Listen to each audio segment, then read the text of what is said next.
Okay, so Elokai Netzor, we're still there. Elokai Netzor, last week we were talking about the different levels of how to respond to criticism or insults or humiliation, and today we will continue. So after Velim Klalin of Shitidom, to the people who curse me, my soul will be mute.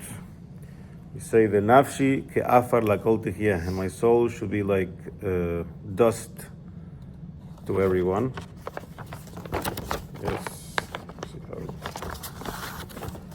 how it translates here. Yeah, and let my soul be as dust before all, which obviously has to do with bitul, with nullification.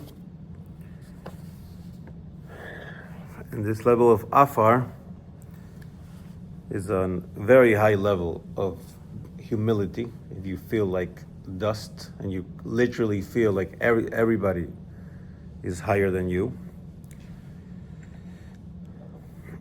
But also a neshama, as it feels like afar, as dust, it can do absolutely everything in the name of Hashem without thinking of itself. And I heard a story last week.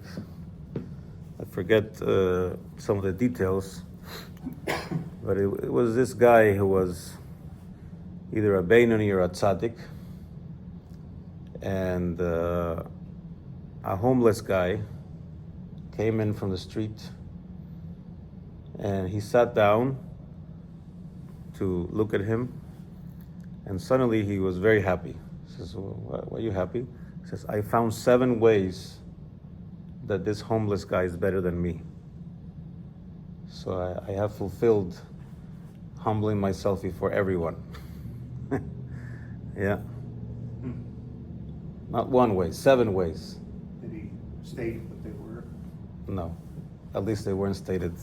They weren't stated there. But V'nafshi has to do with that, and as well as he just said that everything you do exclusively for Hashem. And as we have already said multiple times, the whole Amida is an exercise in bitul, an exercise in nullification. If you did the davening the right way throughout, once you get to the Amida, you are completely nullified to the point where you just say, Hashem, you say the words, Hashem sefatai tiftach ufi jagit elatecha. And now, as we're coming to the end of the Amida, and we have to come back down to the real world, we're trying to take this bitul, this humility with us. We're trying to take this little taste of being dust with us so that we can behave this way for the rest of the day.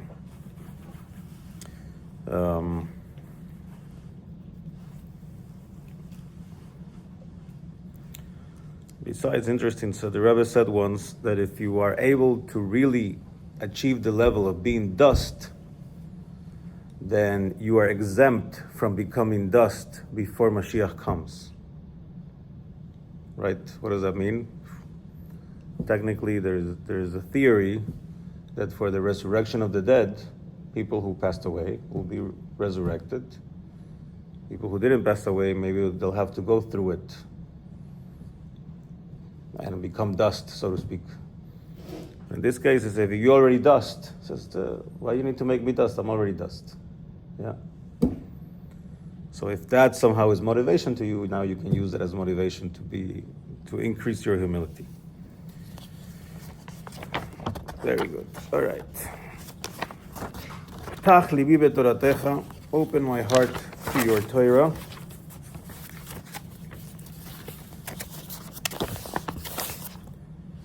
And humility is also an amazing door towards learning Torah. If you're not humble and you're sitting in a class and you have 0% humility, then no information will go into you because you think I know better than this guy. He has nothing to teach me. So humility itself is a great doorway towards learning Torah. So we just talked about humility, and now we're saying, open my heart to your Torah. We know that who was the guy who received the Torah? Moshe Rabbeinu, the humblest man in the history of the world, not according to the Guinness Book of Records, but according to the Torah. The Torah says it explicitly that he is, was, and will be the humblest man on the face of the earth.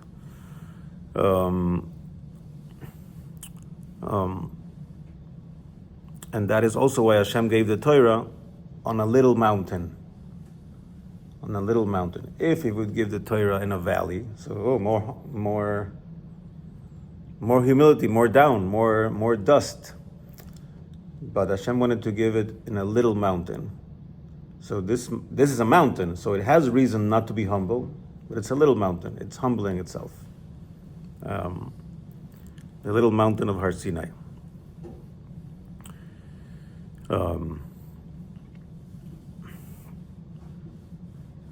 Also, within the dust, within the earth, where's the dust of the earth, you have the well springs of water, right? The well springs of water come from inside the earth, where you have a great percentage of water in the world. It's not really drinkable, right? It's a little salty. But as it goes through the earth, it becomes sweet. Yeah? And what is compared to water? Torah? The Torah is compared to water, again. So, below the afar, below the dust of the earth, you have the well springs of water. And together, they make things grow. You want something to grow? You need a little bit of dust, of earth, and some water. Yeah. And the Frierdiker Rebbe once said, you have to be careful. We're not looking for sadness. We're looking for humility. Don't confuse them. You don't need to be a sad individual walking with your head down because everything's terrible and that's why you're worthless. That's not the purpose. The purpose of humility is understanding I have amazing qualities. Amazing. I can do amazing things, but only because Hashem gave it to me. And if he would have given these qualities to the guy next to me, he would have done better than me, including the homeless guy who I might find 1,000 ways why I might think he's better than me. Maybe I can find 7 ways that I found some ways I'm better than him. I could still find ways that he's better than me. I'm still dust.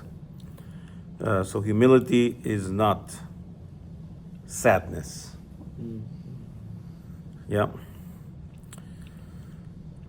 Okay. וכל החושבים עלי רעה, מהרה הפרצתם, בקלקל מחשבתם. May you speedily nullify the counsel and ruin the designs of people who devise evil against me. So the Rebbe Maharash, the fourth Chabad Rebbe, once said that if you have bittul, if you are nullifying yourself like the dust, and you're opening your heart to the Torah, and you're pursuing mitzvahs, which is a phrase we just skipped, "B'mitzvotecha tirdof nafshe," you pursue mitzvahs, Hashem will for sure interrupt any evil plan against us. Which is, again, those are the 3 phrases before this one. Become like dust, open your heart to the Torah, pursue mitzvahs, and now all evil plans are negated against us. Leman yechalzun yedidecha, hoshia yemincha va'aneni, so that your cherished ones will be rescued. Bring deliverance with your right hand and answer me. It says the word yedidecha, a yedid, someone very loved. Oh wow, look at this guy coming back. Happy New Year. Oh, yes. Welcome back. Hey. What's the word? Oh, keeping your seat. Yeah, I don't like to sit next to this guy. Oh, I didn't know that. Wish I knew. Okay. So Yedidecha is a great expression of love and closeness. Again, here he translated as cherished ones. So because of this yadidecha, because of this love, this great love, Hashem will Hoshia, Hashem will save us. And when it says Hoshia Yamincha, save me with your right hand, it doesn't only mean save us with your right hand. Hoshia Yamincha can also mean save your right hand. Yes? If you read it literally, Hoshia means save, Yamincha means right hand. So you would think it's saying save me with your right hand. It doesn't say with your, it just says save right hand. What does it mean Hashem has to save his right hand? It says because when the Jewish people invest their chesed, their kindness, and towards mundane things, and they're only following their physical desires, so Hashem also invests his chesed, his kindness, on the other side. It says if you're going to just invest your time following your physical desires, then okay, I'll invest my right hand, my chesed, somewhere else. So we're asking Hashem that because of at least what we're trying to do beforehand, where we talked about dust and learning Torah and pursuing mitzvahs, save your right hand. Stop investing in guys like Nicolas Maduro. Yeah? Stop protecting him with your chesed. So save your right hand from a bad investment, so to speak. Do it for the sake of your name. What do we know about that? Do it. We'll get there in 10 seconds, although I don't have anything on it. Oh. We'll get there in 10 seconds. As I say, with your right hand, it really depends on us, because we should become a little better targets of investment, so that the right hand invests in us. Aseleman shemecha. From a chassidic perspective, I did not bring any commentary regarding that, but do it in the honor, for the sake of your name. You could understand that on how your name is perceived throughout the world. There's different points in the Torah where Moshe talks about what are the Egyptians going to say if you kill the Jewish people. It says, again, we are Yadidecha, we are the cherished ones. And if he doesn't do things for us, he's also smirching his name, because we know the Shekhinah, the divine presence, is with us, whatever we are, including in our suffering. Okay. All right. Okay, then we know we have to add the pasuk for the name. We talked about this multiple times. There are sources that say that adding a pasuk for your name at the end of the Amida is a way to protect your neshama, your soul, from certain punishments that happen after you pass away, including Gehenna, including quote-unquote hell. I don't like to say that word because it sounds different than what probably is. And the sources talk about how when we go to sleep, our body is refreshed, and while our body is being refreshed, our soul is also being refreshed. And we could have, I know this is going to sound crazy, but we could have dreams where we get answers to Torah questions.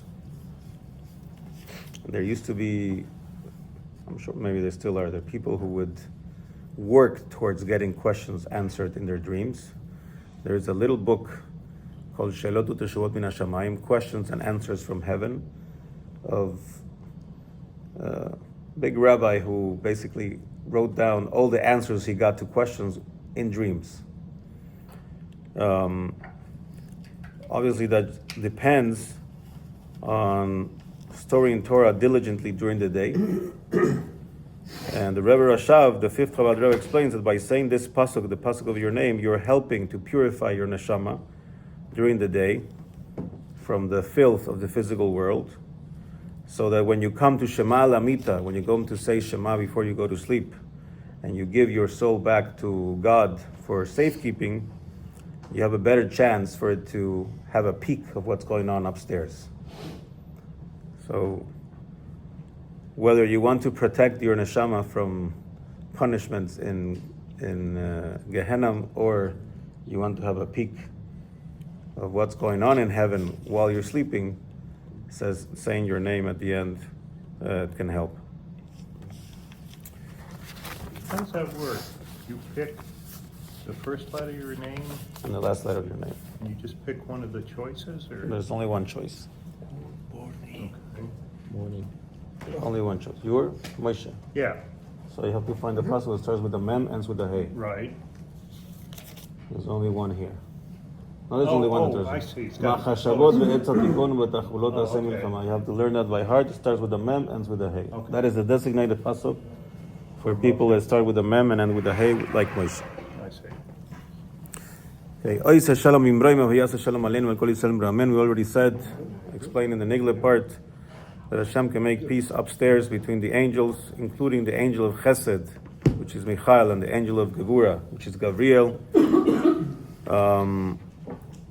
When angels or when important people are in front of their boss, they can behave nicely.